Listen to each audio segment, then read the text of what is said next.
आज आपण मकर संक्रांती विशेष ही तिळाची पोळी तयार केलेली आहे। तिळ गुळाची पोळी असं देखील म्हटलं जातं। अगदी परफेक्ट साहित्य प्रमाण वापरून त्याचबरोबर छान अशी खुसखुशीत व्हावी यासाठी पिठाची कणिक मळत असताना यामध्ये एक सिक्रेट जिन्नस आपण यूज करणार आहोत।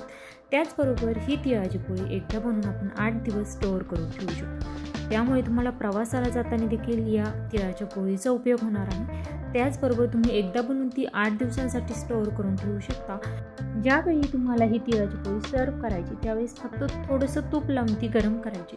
अगदी चवीला छान होणारी ही खुसखुशीत पोळी तयार करत असताना सर्व बाजूने एकसारखं सारण देखील पसरलेलं। त्यामुळे अशाच भरपूर टिप्स आहेत। सर्व रेसिपीज पाहण्यासाठी वरील व्हिडिओप्रमाणे चॅनलला सबस्क्राईब नक्कीच करा। नमस्कार, मी कविता, कविताच किचनमध्ये तुम्हा सर्वांचं खूप खूप मनापासून स्वागत करते।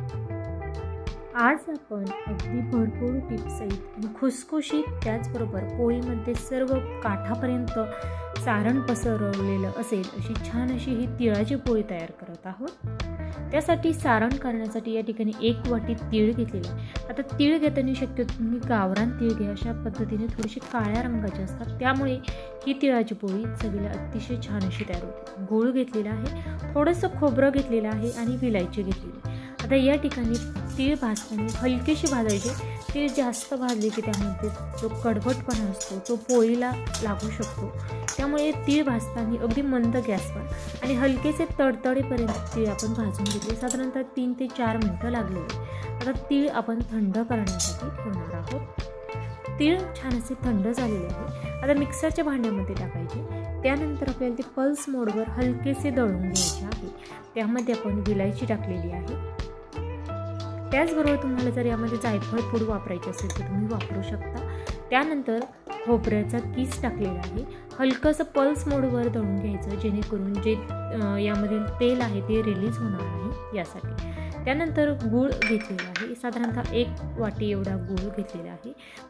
गुळाचं प्रमाण या ठिकाणी तुमच्या आवडीप्रमाणे कमी अधिक देखील करू शकता, कारण तुम्हाला जर जास्त गोड हवे असेल तर तुम्ही 1 वाटीऐवजी 1.25 वाटी म्हणजे आणखीन पाव वाटी तुम्हाला गुळाचं प्रमाण हे वाढवायचं आहे। परंतु मध्यम गोड अशा मी या तिळाच्या पोळ्या बनवून तयार करत आहे। आता आपलं सारण या ठिकाणी बनवून तयार झालेलं आहे। आपण ते बाजूला ठेवून देणार आहोत। हे पहा, साधारणतः एवढ्या सारणामध्ये अगदी लहान साईजच्या म्हणाल ना तर अगदी 8 ते 10 एवढ्या तिळाच्या पोळ्या तयार होतात। त्यानंतर आपण कणिक भिजवून घेऊ। त्यासाठी या ठिकाणी गव्हाचं पीठ घेतलेलं आहे। रोजच्या वापरातील जे आहे तेच, ज्या वाटीच्या मापाने तुम्ही सारण मोजून घेतलं त्याच वाटीच्या मापाने या ठिकाणी गव्हाचं पीठ घ्यायचं 2 वाटी। अगदी 1 ते 1.5 चमचे या ठिकाणी बेसन पीठ घ्यायचं। त्यानंतर मीठ टाकलेलं आहे आणि छान अशा खुसखुशीत व्हावे यासाठी या ठिकाणी आपण मलाई वापरलेली आहे, लोणी वापरलेलं आहे। साधारणतः मोठ्या साईजचा 1 चमचा एवढं हे लोणी घेतलेलं आहे। लोणी घेण्याऐवजी तुम्हाला जर तेलाचा वापर करायचा असेल ना तर तेलाचा वापर करू शकता, परंतु तेलाचा वापर मी या ठिकाणी स्किप करून लोणी वापरलेला आहे, कारण आपण तिळाची पोळी भाजताना साजूक तूपच वापरणार आहोत। त्यामुळे या ठिकाणी आपण तेलाचा वापर न करता लोण्याचा वापर केलेला आहे। छान असं आपण हे थोडंसं पाणी टाकून अगदी हलकंसं सैल अशी ही कणिक भिजवली। जास्त सैल ठेवायची नाही किंवा जास्त ही घट्टसर ठेवायची नाही, मध्यम अशी सैल आपल्याला ही कणिक ठेवायची आहे। हलकंसं वितळलेलं तूप टाकलेलं आहे आणि छान असं आपण ही कणिक मऊ करून घेतली। झाकण ठेवायचं आणि 10 ते 15 मिनिटासाठी आपण भिजत घालण्यासाठी ठेवली। आता या ठिकाणी तुम्ही कणिक अगोदर मळून घेऊ शकता आणि नंतर सारण केलं तरीही चालणार आहे, परंतु सारण जे आहे ना ते मी आदल्या दिवशी करून ठेवलं होतं आणि कणिक जी आहे ना ती दुसऱ्या दिवशी भिजवलेली। त्यामुळे तुम्हाला व्हिडिओमध्ये मी सारण अगोदर दाखवलेलं आहे। परंतु तुम्हाला जर एकाच वेळेस सर्व प्रोसेस करायची असेल ना तर कणिक अगोदर भिजवून घ्या आणि सारण नंतर करा, कारण कणिक भिजेपर्यंत आपलं सारण हे रेडी होतं। हे करणं खूप सोपं होतं। आता आपण पुन्हा एकदा थोडंसं साजूक तूप, वितळलेलं साजूक तूप अगदी 1 चमचा 1-1.5 चमचा पोलपाटवर टाकलेला आहे आणि पुन्हा एकदा आपण ही कणिक छान अशी मळून घेणार आहोत।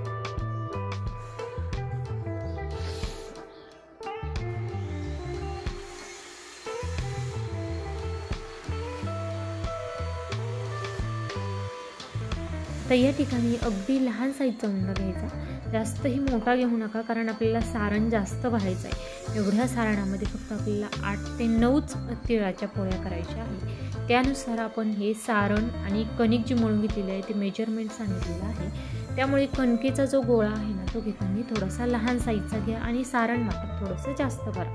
अशा पद्धतीने छान अशी वाटी तयार करून घ्यायची.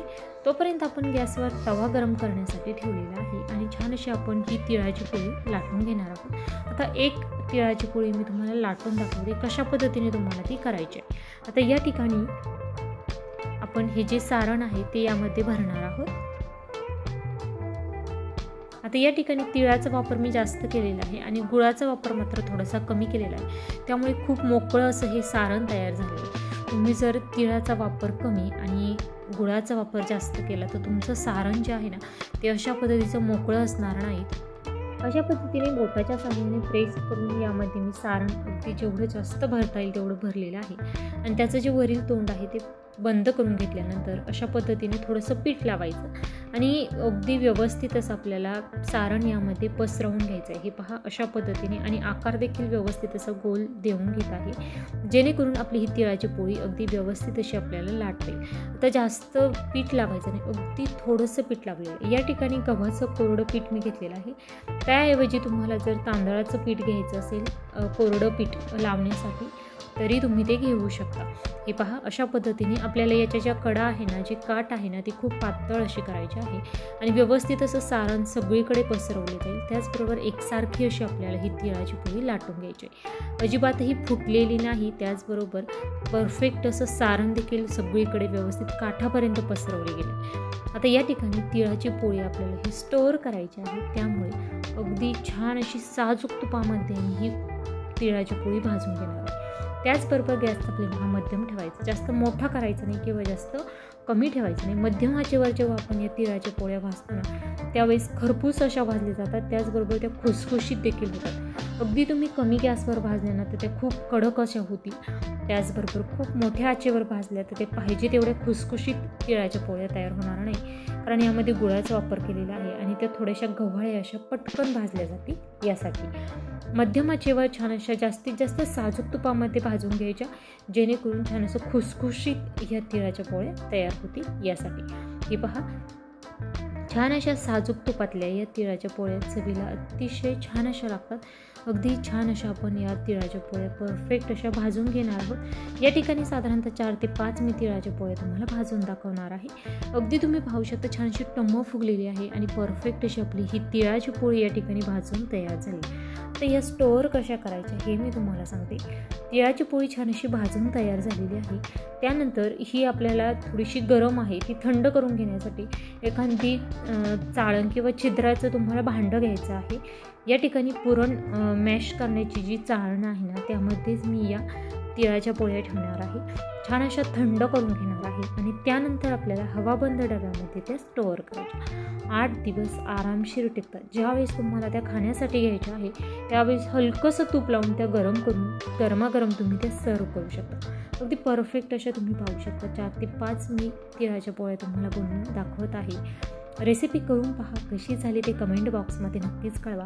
आणि परवाच्या भागामध्ये आपण तिळाचे खुसखुशीत लाडू कसे बनवायचे, अगदी अजिबातही कडक न होणारे 1/2 किलो प्रमाणामध्ये आपण तिळाचे लाडू मकर संक्रांतीत स्पेशल कसे तयार करायचे ते तर पाहिलेलेच आहे. ते देखील तुम्ही माझ्या चॅनलवर पाहू शकता. त्याची लिंक मी खाली डिस्क्रिप्शन बॉक्समध्ये देत आहे. त्याचबरोबर या व्हिडिओच्या एंड स्क्रीनला देखील तुम्हाला ती रेसिपी पाहायला मिळणार. त्या रेसिपी देखील नक्कीच पहा.